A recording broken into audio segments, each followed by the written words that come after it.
This show is produced by the Hartman Media Company. For more information and links to all our great podcasts, visit hartmanmedia.com. I'm at Jason Hartman's event, and I found that this event is really helpful because I'm totally a newbie to real estate investment. And so far I found it extremely helpful in looking at this as a sort of less risky way of investing in real estate.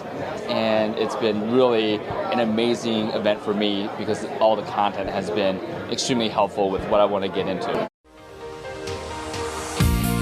Welcome to the Creating Wealth Show with Jason Hartman. You're about to learn a new slant on investing, some exciting techniques, and fresh new approaches to the world's most historically proven asset class that will enable you to create more wealth and freedom than you ever thought possible. Jason is a genuine self-made multimillionaire who's actually been there and done it. He's a successful investor, lender, developer, and entrepreneur who's owned properties in 11 states, had hundreds of tenants, and been involved in thousands of real estate transactions. This program will help you follow in Jason's footsteps on the road to your financial independence day. You really can do it.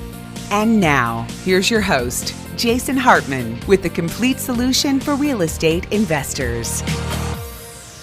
AGI will not emerge from a government-funded program. It will emerge from one of the tech giants currently funding this multi-billion-dollar research. So then you'll be living in a world that you didn't agree to, didn't vote for, that you are co-inhabiting with a super-intelligent alien species that answers to the goals and rules of a corporation, an entity which has access to the comms, beliefs, everything you ever said, and the whereabouts of every person in the country via your personal data. Surveillance capitalism can toggle pretty quickly into digital totalitarianism. At best, these tech giants become the self-appointed arbiters of human good, which is the fox guarding the henhouse. They would never ever think of using that power against us and strip mining us for our last drop of cash. That's a scarier scenario than what I presented in the Terminator 40 years ago, if for no other reason than it's no longer science fiction. It's happening.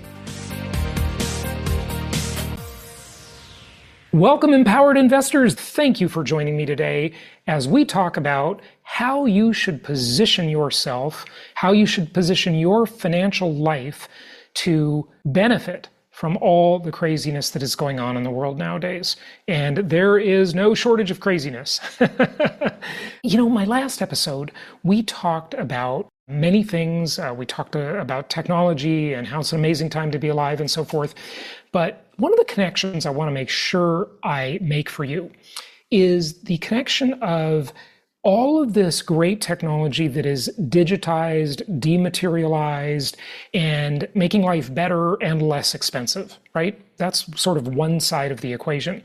But the other side of the equation is when you look at our favorite asset class, income property. Well, real estate. We'll just call it real estate for now, but it's income property. That's the type of real estate we like the best.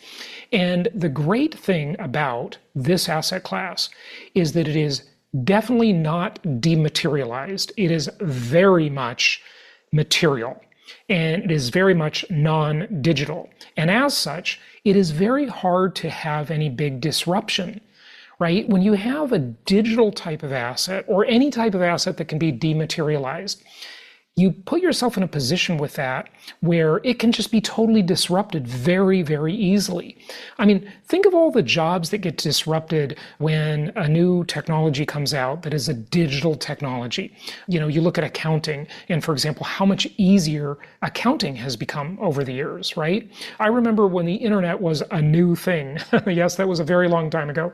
When the internet was a new thing, they used to have books, material books, not dematerialized, but actual books that a lot of people would buy. Maybe you remember these. And they had like directories, a big thick book, kind of like an almanac style book or even a Yellow Pages style book with all of these websites. I kid you not. I know some of you are thinking, no, Jason, this is not really true. Oh, yes, it's absolutely true. Just like the phone book, right? Before you could look things up online, people used a big paper phone book. And all of this got disrupted, it got digitized, it got dematerialized. That's a key factor, dematerialized. But housing cannot be dematerialized. It has to be made out of material. And these materials have intrinsic value, as I've always taught you way back from the days 21 years ago when I started teaching the Hartman Risk Evaluator, that those material commodities, I've always said, real estate is okay, but the best thing to invest in is what I call packaged commodities or assembled commodities.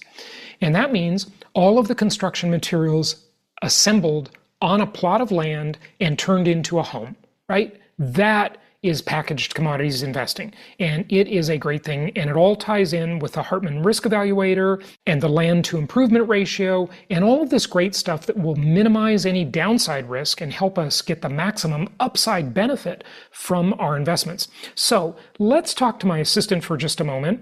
And that is our jasonhartman.com/AI, this great little chatbot that you can all access for free. And by the way, a lot of you are accessing this. I've noticed the pickup in traffic. So use it. It's there for you. You can ask it anything.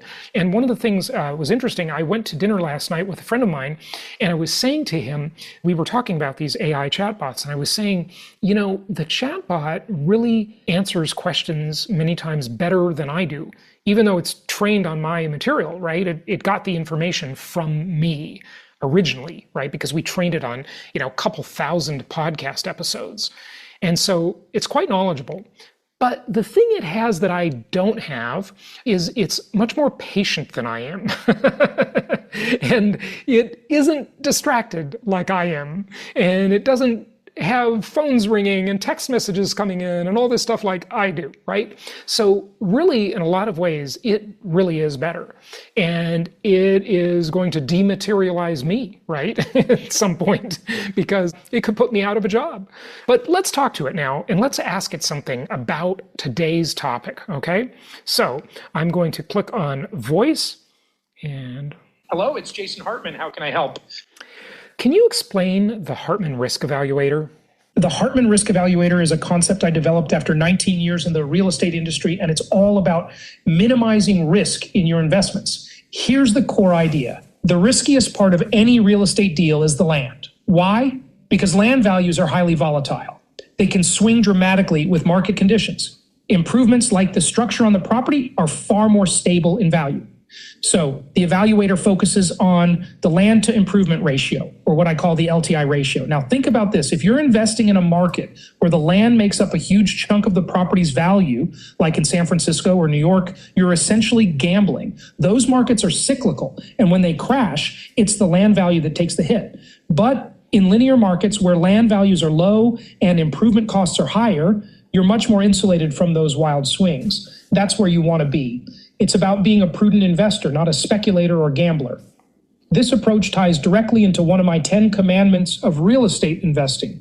Thou shalt not gamble. By using the Hartman Risk Evaluator, you're making calculated, data-driven decisions that protect your downside while still allowing for solid returns. It's a game changer for anyone serious about building long-term wealth through income property. What do you think? Does that make sense?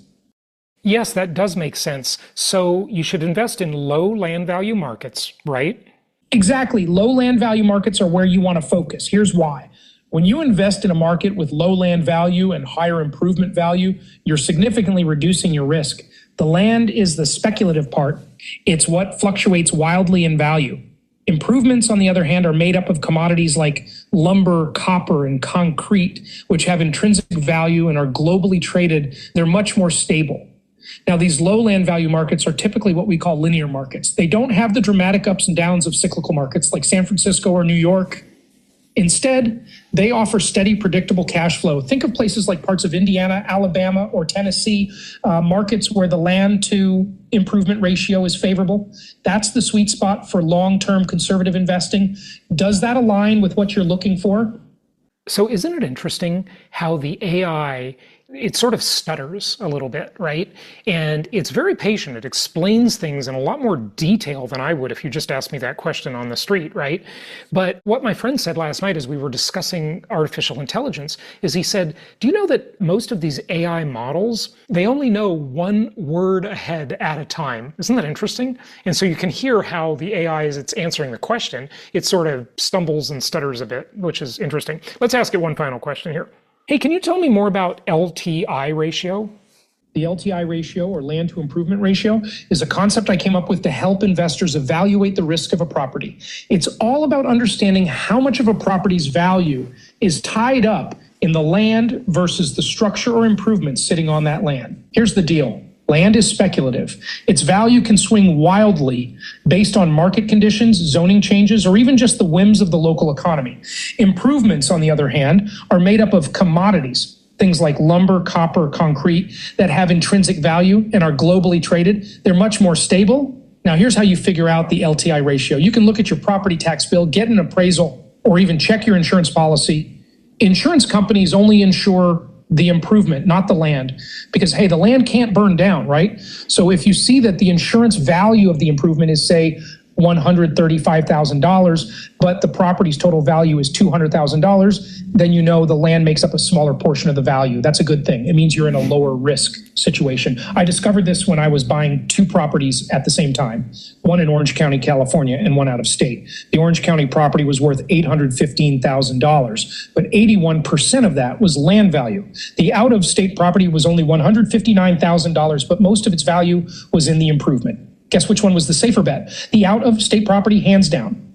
So the takeaway is this: focus on properties with a low LTI ratio where the improvement value is high compared to the land value.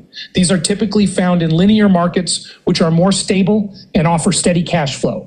It's a simple yet powerful way to mitigate risk and make smarter investment decisions. Does that clear it up for you? Yes, thank you. You're welcome. If you have any more questions or need help with anything else, just let me know. I'm here to help. So what's interesting is that actually hallucinated a little bit in that answer, because my example was the second example where the house I bought, this was an out-of-state property. It was one of my first ones many years ago, about 21 years ago to be specific. It was $159,000. You know, today that house is easily probably 400 and something thousand.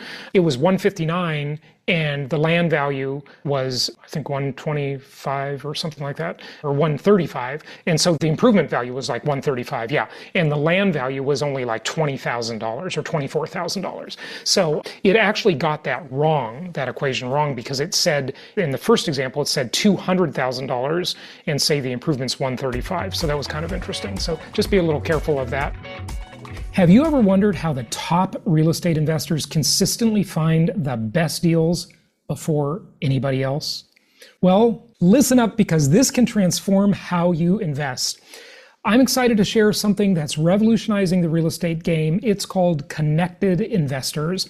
This is a really cool platform that gives you access to all of the property records nationwide. Truly amazing. It's not just a platform, though. It's a secret weapon. It does a whole bunch of things. Besides the property data, it's a social network as well. It's built by successful real estate investors for real estate investors. Find off-market deals instantly, access accurate ownership contact info, make smart data-driven decisions, and secure funding for your deals from a vast network of private and hard money lenders. Whether you're a beginner or a pro, Connected Investors is your go-to tool for smarter, faster, and more efficient investing. Try a 7-day free trial at jasonhartman.com/connected. Again, that's jasonhartman.com/connected. And let us know how much you love this software. So I just saw this Wall Street Journal article yesterday. It says the battle for recovery supplies is on in a disaster-strewn America. Wow. Los Angeles confronts wildfire destruction, and the southeast U.S. starts rebuilding after hurricanes. It says multiple cities across the U.S. are facing a shortage of resources for disaster recovery, including construction labor, building materials, and appliances. What do you think is going to happen here, folks? It's just simple supply and demand, the most basic law of economics. The article goes on to say the competition for resources is expected to slow down the pace of recovery for affected cities in California, Florida, and North Carolina. California lawmakers are taking steps to expedite permitting approvals and inspections for rebuilds. So that means instead of it taking 20 years, it will only take 7 years. I mean, California is such a mess. It's unbelievable. But this is exactly why you want to be a commodities investor. especially a packaged commodities investor.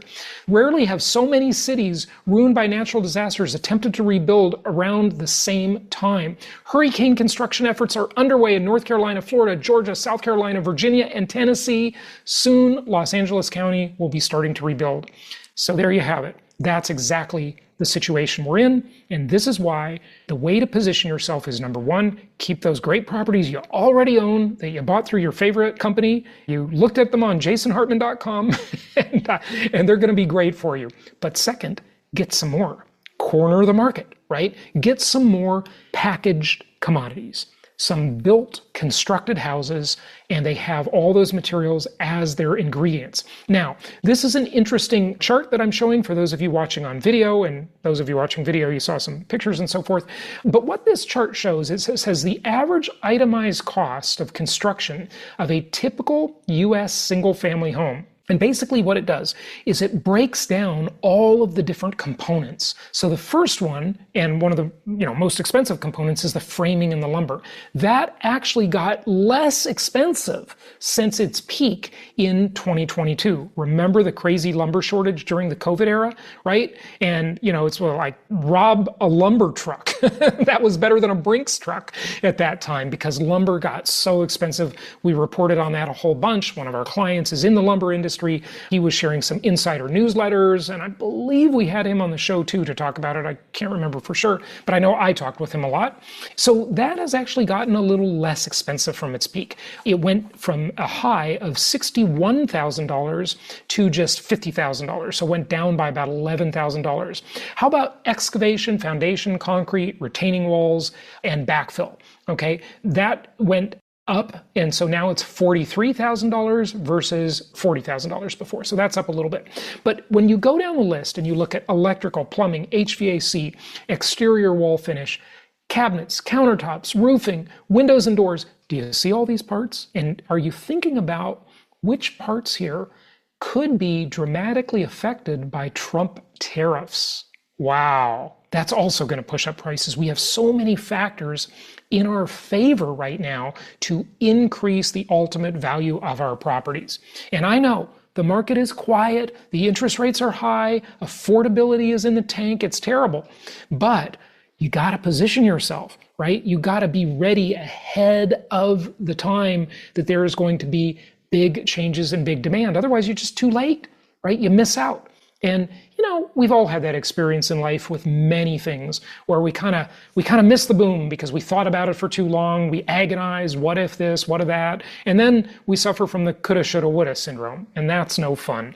So we want to position ourselves so we win the game. Trusses, painting, driveway, landscaping, plumbing fixtures, building permit fees, appliances, insulation, sheathing, architecture and engineering, impact fees, those are environmental impact fees, water and sewer fees and inspections, other site work, lighting, outdoor structures, deck, patio, porches, cleanup, fireplace, other foundations, general metal, steel, other final steps, other major systems and rough-ins, other interior finishes, other exterior finishes, and other framing, right? This is all of this stuff. I mean, a house has so many materials. It's very material intensive to build a house. And if you already own a whole bunch of those materials in the form of built houses, packaged commodities, assembled commodities, you're going to be on the winning side of this equation. A lot of you have heard about the Hunt brothers. And remember how they tried to corner the silver market, right? And they failed. They really lost out. I mean, that's a very historical thing about the Hunt brothers trying to corner the silver market. It did not work for them. But why didn't it work? Well, because number one, they weren't diversified. All of their eggs were in one silver basket that was very much speculative and very much at the whim of speculators. In housing, everybody needs it. It's got a lot of different materials in it, so you're not just betting on one material, like you're not just betting on lumber, okay? You're not just betting on the copper wire in the walls, right? You've got a whole diversified batch of commodities in every house. And that is one of the many, many things that makes it so good is packaged commodities investing. But also, when you package it, you get inflation-induced debt destruction, you get fantastic 30-year financing, and I know what you're saying, but Jason, the financing sucks right now. Historically, it's actually pretty good. Okay. I mean, I remember my mom's first house that she bought and, her mortgage was like 18% interest or something like that. It was crazy. I don't know the actual interest rate, but, I know when it was and I know what the rates were then. There just isn't another asset class like this. It's just such a great asset class. Okay, check this out. This is lumber prices showing how they have stabilized since the height of the pandemic housing boom frenzy. And it's just really good to see this in a chart, because wow, it's crazy. You can just see the difference. And so in terms of the peak, the price of lumber in US dollars per 1,000 board feet for the first reported day of each month, and it goes way back to the early 70s, and there it's less than $200, and then it goes way up to its peak during the COVID frenzy of just over $1,400. Now, that was because of supply chain problems, obviously, that Jerome Powell said were transitory.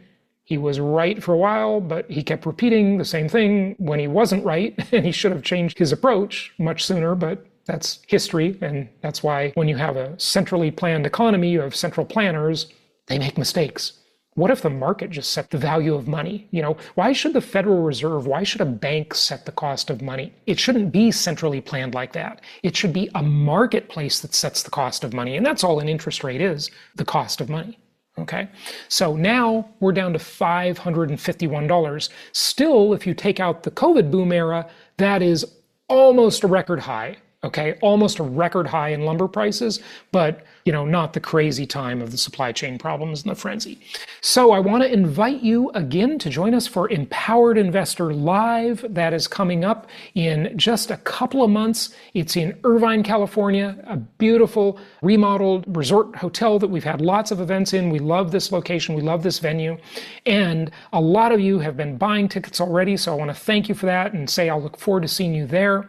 We've got the general admission tickets, the VIP tickets, and the elite tickets. So pick which one matches your needs and your desires and your budget. And we will look forward to seeing you there in Southern California in April. Go to empoweredinvestorlive.com and inquire there. Feel free to reach out to us if you want to talk with any of our team members, our investment counselors at 714-820-4200. And until next time, happy investing. The following is a blog post found on jasonhartman.com/blog.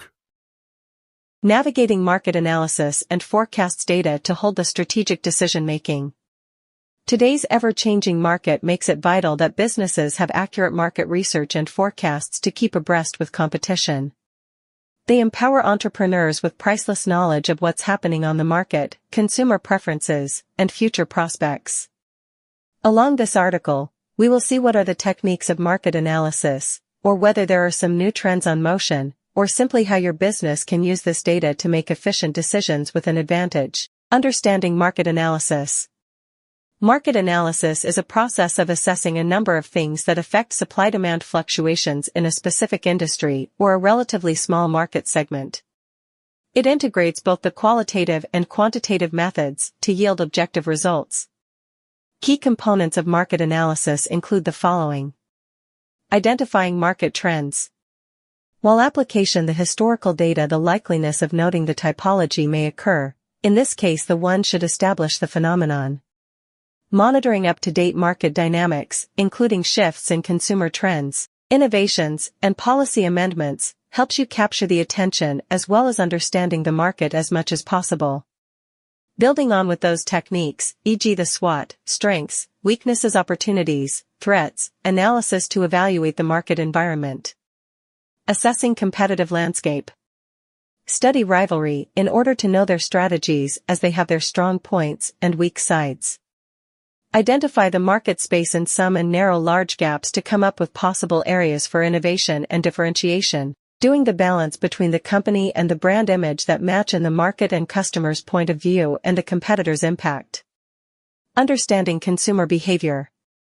Tailoring the target marketing with the help of demographics, psychographics, and consumer behavior in order to have a competitive edge in the market. Carrying out surveys, head counts, and market research to understand the preferences and needs of the customer. Foresight to future needs of consumers by the business and tailoring its product or service offerings accordingly. Forecasting market trends. Prediction is of paramount importance in this context as it enables forward-looking market trends comprehension and evidence-based decision-making. While predicting the future with absolute certainty is impossible, businesses can employ various forecasting techniques to make educated estimations. Quantitative forecasting methods. Time series analysis, with the help of historical data to forecast future trends based on patterns and co-occurrence. Regression analysis, identifying connections between variables to look into the likely future outcomes. Market modeling, building mathematical models to duplicate market conditions and forecast the potential results in varying circumstances. Qualitative forecasting approaches. Expert opinion, consulting industry experts and thought leaders to gain insights into future trends and developments. Delphi method, iterative consensus building approach involving multiple rounds of anonymous surveys to forecast future events. Scenario planning, developing multiple scenarios based on different assumptions and assessing their likelihood and potential impact. Emerging trends in market analysis. The panorama of market analysis is constantly changing as a result of technology development, shifts in consumers' lifestyles, and global economic recession. Some emerging trends shaping the future of market analysis include big data analytics. Using advanced big data analytics software to process high volumes of structured and unstructured data to generate meaningful insights. Applying machine learning architectures for pattern recognition, correlation analysis, and prediction. Predictive analytics. Networking predictive analytics into decision-making processes to suggest future trends, customer demand, and the best use of resources. The application of predictive analytics in sectors such as demand forecasting, pricing optimization, and risk management. Real-time market monitoring. Using real-time market monitoring instruments such as tracking market events, consumers' perception, and competitors' activities. Ensuring that agile decision-making is supported by timely responses to market volatilities and exploitation of emerging opportunities. Conclusion. Market research, prognosis and analysis are the key instruments of the trade for firms in the business world of the modern era. By studying market tendencies, defining competitive forces, and applying advanced forecasting tools, firms can work on fact-based strategies, discover dangers, and catch up with market windows. Ability to respond to new tendencies such as big data analytics, predictive analytics, and real-time market monitoring will be a key factor for staying ahead and surviving in a dynamic business environment. Among all business skills, the ability to use the market analysis in the strategic purposes will remain the most powerful. Thank you so much for listening. Please be sure to subscribe so that you don't miss any episodes. Be sure to check out the show's specific website and our general website, hartmanmedia.com, for appropriate disclaimers and terms of service. Remember that guest opinions are their own, and if you require specific legal or tax advice or advice in any other specialized area, please consult an appropriate professional. And we also very much appreciate you reviewing the show. Please go to iTunes or Stitcher Radio or whatever platform you're using and write a review for the show. We would very much appreciate that. And be sure to make it official and subscribe so you do not miss any episodes. We look forward to seeing you on the next episode.